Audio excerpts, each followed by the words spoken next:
भैया कॉलेज का first year start हो रहा है। एक तरफ सीनियर्स बोल रहे हैं चिल मारो यार, कॉलेज लाइफ एक बार मिलती, और दूसरी तरफ यूट्यूब पे लोग डरा रहे हैं डे वन से लीड कोड नहीं किया तो जॉबलेस रह जाओगे। मैं कंफ्यूज्ड हूँ, क्या करूँ। मुझे आपकी तरह हाई पेइंग जॉब चाहिए पर कॉलेज लाइफ भी एंजॉय करनी है। नया सेशन स्टार्ट होने के टाइम मुझे ऐसे कई डीएम्स आते हैं, और सच बताऊं तुम अपने बैच के टॉप 1% में भी आ सकते हो और कॉलेज लाइफ भी पूरी तरह से एंजॉय कर सकते हो। फ्रेंड्स, पार्टीज, क्लब, फेस्ट, सब कुछ। बस तुम्हें चाहिए एक राइट स्ट्रेटेजी, एक क्लियर रोड मैप। और वो रोड मैप 2026 में थोड़ा सा अलग है क्योंकि एआई ने गेम कंप्लीटली बदल दिया। और मैं ये कोई आर्टिकल पढ़ के नहीं बोल रहा, ये मैं रोज अपनी टीम में होते हुए देख रहा हूँ। मैं पिछले 11 साल से आईटी इंडस्ट्री में हूँ। I currently work as a senior software engineer in the UK for JP Morgan Chase, जो दुनिया की नंबर 1 बैंक है AI एडॉप्शन में। इसका मतलब है कि जो AI रेवोल्यूशन तुम्हारे कॉलेज में 2 साल बाद आएगा, मैं अभी उसके सेंटर में बैठा हूँ। इस वीडियो में तुम्हें मैं वही रोड मैप दूंगा जो आज मैं खुद फॉलो करता अगर मुझे आज वापस से फर्स्ट ईयर में भेज दिया जाता। इसको हम 4 सिंपल पिलर्स में डिवाइड करेंगे: फाउंडेशंस, AI मल्टीप्लायर्स, CGPA और फन एंड मेमोरीज। पर पहले ये समझ लो कि 2026 में एक्चुअली बदला क्या है, और इसे स्किप मत करना क्योंकि ये पूरे रोड मैप की फाउंडेशन है। 3 चीजें बदली जो मैंने खुद नोटिस की। नंबर 1, जूनियर का काम बदल गया है। जो काम करने में एक फ्रेशर को पहले 3 दिन लगते थे, अब वो आधे दिन में हो जाता है। इसका मतलब ये नहीं है कि फ्रेशर्स की जरूरत खत्म हो गई, इसका मतलब ये है कि अब फ्रेशर से डे 1 से डिलीवर करने की उम्मीद की जाती है। अब 6 महीने सीखने का लग्जरी टाइम खत्म। दूसरा, फिल्टर बदल गया। पहले इंटरव्यू में देखा जाता था इसे C++ आती है क्या, अब देखा जाता है कि ये एआई को सही डायरेक्शन दे सकता है क्या, और जब एआई गलत हो तो उसे पकड़ सकता है क्या। तीसरा और सबसे इंपॉर्टेंट, एआई ने फंडामेंटल्स को कमजोर नहीं और भी ज्यादा जरूरी बना दिया। लोग बोलते हैं प्रॉम्प्टिंग ही असली स्किल है, ये तो 2023 की बात है। 2026 में प्रॉम्प्टिंग कोई स्किल नहीं है, ये तो कोई भी लिख लेगा। असली स्किल है वेरिफिकेशन। एआई तुम्हारे लिए कोड लिख देगा, लेकिन एआई कॉन्फिडेंटली गलत कोड भी लिख सकता है। और अगर तुम्हारे फंडामेंटल स्ट्रांग नहीं है तो तुम्हें पता ही नहीं चलेगा कि एआई ने क्या मिस्टेक की। मेरे साथ काम करने वाले इंटर्न्स जो एआई से 3 गुना प्रोडक्टिव हो चुके हैं, वो इसलिए नहीं कि उनके पास फैंसी प्रॉम्प्ट्स हैं, वो इसलिए कि वो एआई की गलती को पकड़ सकते हैं, उसे फिक्स करवा सकते हैं। ये समझ लो कि जो एआई को वेरीफाई नहीं कर पाएगा वो रिप्लेस हो जाएगा। समझ गए? तो चलो अब रोड मैप शुरू करते हैं। सबसे पहले और सबसे इंपॉर्टेंट है कि तुम अपना फाउंडेशन स्ट्रॉन्ग करो। अगर ये हो गया तो आगे की जर्नी बहुत इजी हो जाएगी। तो सेमेस्टर 1 में तुम्हें स्टार्ट करना है प्रोग्रामिंग लैंग्वेज और डीएसए से। अब प्रोग्रामिंग लैंग्वेज कौन सी चूज करना है? मार्केट में ऑप्शन बहुत है, C++, Java, Python etcetera. And honestly अगर तुम्हें पहले से कोई लैंग्वेज आती है तो बस उसी पे फोकस करो। बहुत लोग गलती करते हैं कि वो लैंग्वेज स्विच करते रहते हैं, कभी C++, कभी पाइथन, फिर कभी जावा। लेकिन एक बात ध्यान से सुन लो, हमारा गोल है हमारी थिंकिंग और प्रॉब्लम सॉल्विंग इंप्रूव करना, ना कि अलग अलग लैंग्वेज के सिंटेक्स याद रखना। अगर तुम्हें पहले से कोई लैंग्वेज नहीं आती तो मैं रेकमेंड करूंगा तुम C++ या जावा से स्टार्ट करो, और अगर एआई या डेटा फील्ड में जाने वाले हो तो पाइथन से स्टार्ट करो। मैंने पर्सनली C प्रोग्रामिंग से स्टार्ट किया था, लेकिन तब मैंने एक गलती की थी जो मैं नहीं चाहता आप आज रिपीट करो। मैंने डीएसए और लैंग्वेज को अलग ट्रीट करके टाइम वेस्ट किया था। दोनों में अलग अलग टाइम देने से बेहतर है कि मेरी एडवाइस मान लो। कोई एक ऐसी डीएसए प्लेलिस्ट उठाओ जो लैंग्वेज बेसिक से एडवांस डीएसए तक जाए। यूट्यूब पे कई ऐसी प्लेलिस्ट फ्रीली अवेलेबल है, बट ध्यान रहे कि सिर्फ वीडियोस नहीं देखना है, खुद कोड लिख के ट्राई करना है। वीकली कम से कम 4 से 5 आवर्स दो, एंड ट्रस्ट मी, ये 4 से 5 घंटे तुम्हें तुम्हारे बैचमेट से बहुत आगे ले जाएंगे। सेमेस्टर 1 का टारगेट से प्लेलिस्ट खत्म करना नहीं है, टारगेट है कॉन्सेप्ट समझना। Arrays, strings, linked list, stack, queues, trees, plus हफ्ते में 4 से 5 लीड कोड प्रॉब्लम सॉल्व करो। यहाँ पे एक बहुत बड़ी मिस्टेक जो 90% बिगनर करते हैं, लीड कोड के नंबर्स के पीछे मत भागो। 100 प्रॉब्लम सॉल्व करके भूल जाने से बेटर है कि आप 10 प्रॉब्लम डीपली समझो, क्योंकि इंटरव्यू में कंपनी ये नहीं देखती कि तुमने कितनी प्रॉब्लम सॉल्व की है, वो ये देखती है कि तुम कोई अनजान प्रॉब्लम को सॉल्व कैसे करते हो, तुम्हारा अप्रोच क्या है। और ये स्किल प्रॉब्लम को सोच समझकर अटेम्प्ट करने से आती है। उसके बाद है सेमेस्टर 2। सेकंड सेमेस्टर स्टार्ट होता ही मैं एडवाइस करूंगा कि तुम डिफरेंट करियर रोल्स एक्सप्लोर करो, जैसे AIML, web development, cyber security, DevOps या क्लाउड। डे 1 से स्टार्ट करने की जरूरत नहीं है, तुम 1-2 महीना एक्सप्लोर करो, रोड मैप्स देखो, और फिर क्लैरिटी आ जाए तो एक डायरेक्शन पकड़ के फिर उसी पे फोकस करो। अब राइट करियर कैसे चूज करना है उस पर डिटेल्ड वीडियो इस चैनल पे अवेलेबल है।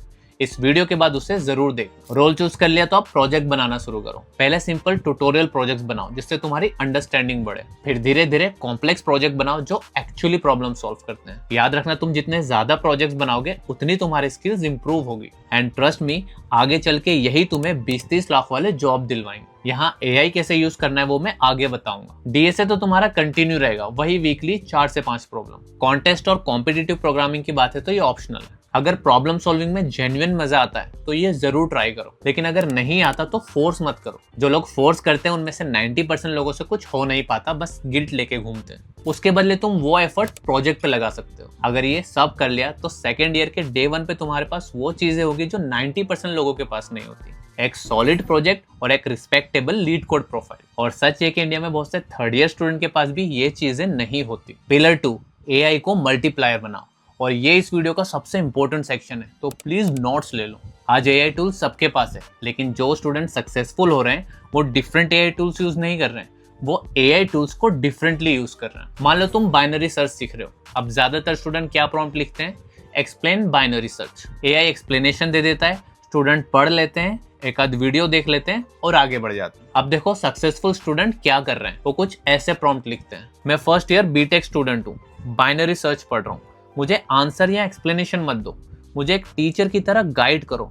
एक एक क्वेश्चन पूछो ताकि मैं खुद एल्गोरिदम डिस्कवर कर पाऊं। जब तक मैं अटक ना जाऊं आंसर मत बताना। अब AI से क्वेश्चन पूछना शुरू करता है कि अरे सॉर्टेड क्यों होना चाहिए, अगर टारगेट लेफ्ट में है तो राइट हाफ को इग्नोर क्यों कर सकते हैं। और धीरे धीरे वो स्टूडेंट बाइनरी सर्च डीपली समझ लेता है। यहाँ पे दोनों स्टूडेंट ने AI यूज किया, एक ने इन्फॉर्मेशन कंज्यूम की और दूसरे ने प्रॉब्लम सॉल्विंग स्किल बिल्ड की। अब प्लेसमेंट के दिन किसको ऑफर मिलेगा ये तुम खुद जानते हो। यहाँ 3 AI रूल्स लिख लो। रूल नंबर 1, AI से आंसर मत मांगो, सही क्वेश्चन मांगो। हर प्रॉम्प्ट में एक लाइन ऐड करो, मुझे सीधा जवाब मत दो, मुझे सोचने पे मजबूर करो। ये एक लाइन तुम्हारे AI को ट्यूटर बना देगी। रूल नंबर 2, जो चीजें तुम खुद वेरीफाई नहीं कर सकते उस पर AI मत यूज करो। अगर AI ने कोड लिखा है और तुम नहीं बता सकते हो कि वो सही है या गलत, तो तुमने कोड नहीं लिखा है, तुमने टाइम बॉम्ब बनाया जो प्रोडक्शन में फटने वाला। ये इंडस्ट्री का बहुत बड़ा रूल है और ज्यादातर इंटर्न्स यही गलती करते हैं। And rule number 3, the 20 minute rule. कोई भी प्रॉब्लम पर पहले 20 मिनट खुद स्ट्रगल करो, एक टाइमर लगा लो और 20 मिनट के बाद ही AI यूज करो।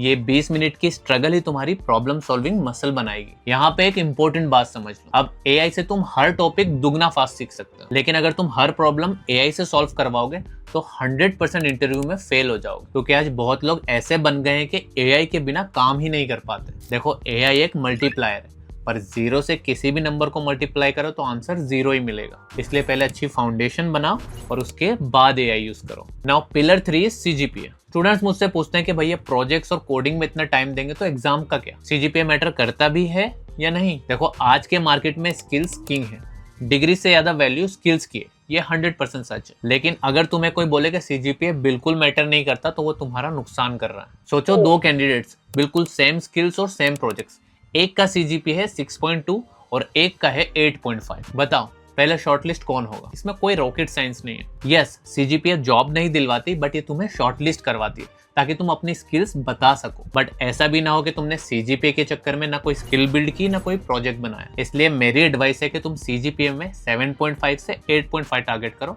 और बाकी का टाइम स्किल बिल्डिंग और प्रोजेक्ट्स में दो। 7.5 CGPA से तुम ज्यादातर कंपनीज का एलिजिबिलिटी क्राइटेरिया इजीली क्लियर कर दो। और अब एक ऑनेस्ट बात, जो सब्जेक्ट तुम्हारे करियर से रिलेटेड है, DSA, operating systems, DBMS, computer networks, इन्हें अच्छे से समझना है। ये इंटरव्यू में जरूर पूछे जाएंगे। और बाकी सब जैसे एनवायरमेंटल साइंस, इंजीनियरिंग, ड्राइंग, वो रैंडम इलेक्टिव, इन्हें प्योरली मार्क्स के लिए पढ़ो क्योंकि ये तुम्हारे करियर में कभी काम नहीं आएंगे। ये डिस्टिंक्शन कोई नहीं बताता और यही वो चीज है जो टॉप स्टूडेंट को बाकी सबसे अलग करती है। अब वो सेक्शन जिसके लिए मैं सबसे ज्यादा एक्साइटेड हूँ, पिलर 4, फन एंड मेमोरीज। तुम्हें बहुत लोग मिलेंगे जो कहेंगे फेस्ट, क्लब, सोसाइटीज, फ्रेंड्स, ये सब टाइम वेस्ट है, तुम सिर्फ कोडिंग करो। मैं कहूंगा तुम इन्हें इग्नोर करो। आज मुझे 11 साल से ज्यादा हो गए इंडस्ट्री में, अच्छी सी जॉब है, UK में काम करता हूँ, सब बढ़िया। लेकिन जब मैं पीछे मुड़ के देखता हूँ तो मेरी लाइफ के सबसे सुहाने पल थे मेरे कॉलेज डेज। वो क्लास बंक करके दोस्तों के साथ PVR जाना, गैंग्स ऑफ वासेपुर देखना, वो क्लास में मस्ती करना, टीचर का मजाक उड़ाना, एग्जाम के 2 दिन पहले लाइब्रेरी में पढ़ने जाना और 3 घंटे सिर्फ हंसी मजाक करना, यही सब मेमोरीज बन जाती है और यही सब याद रहती है। और जो कॉलेज में फ्रेंड बने वो आज तक फ्रेंड है और उसके बाद ऐसे फ्रेंड्स बन ही नहीं पाए। मैं सच में कई बार सोचता हूँ कि काश वो पल फिर से जी पाता, पर अफसोस ऐसा हो नहीं सकता, चाहे मेरी कितनी भी सैलरी हो। कॉलेज लाइफ सिर्फ एक बार मिलती है, तो यार उसे एंजॉय भी करो। हर चीज को करियर के लेंस से देखना सही नहीं है। तो क्लब्स ज्वाइन करो, फेस्ट में जाओ, दोस्त बनाओ, बकवास करो, सब कुछ करो। तो ये था पूरा रोड मैप जो मैं आज फॉलो करता अगर मैं आज वापस फर्स्ट ईयर में भेज दिया जाता। तो समराइज, फाउंडेशन बनाओ, एआई को मल्टीप्लायर की तरह यूज करो, सीजीपीए को फिल्टर क्रॉस करने के लिए यूज करो और कॉलेज लाइफ खुल के जियो। लेकिन एक चीज अभी करो, वीडियो देख के मोटिवेटेड फील करना सबसे बड़ा ट्रैप है। ये कल तक फीलिंग गायब हो जाएगी। असली फर्क नॉलेज से नहीं आता, एक्शन से आता है। तो अभी इस वीडियो के बाद एक काम करो, कोई भी डीएसए प्लेलिस्ट उठाओ और उसकी पहली वीडियो देख लो। और ये कल करूंगा नहीं, आज, अभी, क्योंकि कल से शुरू करूंगा ये लाइन ने बहुत लोगों का फ्यूचर खराब किया है, ट्रस्ट में। मुझे कमेंट में बताओ तुम्हारा फर्स्ट ईयर गोल क्या है, और वीडियो अच्छा लगा हो तो सब्सक्राइब कर लेना ताकि अगली वाली वीडियो मिस ना हो। Thank you so much for watching, see you in the next one.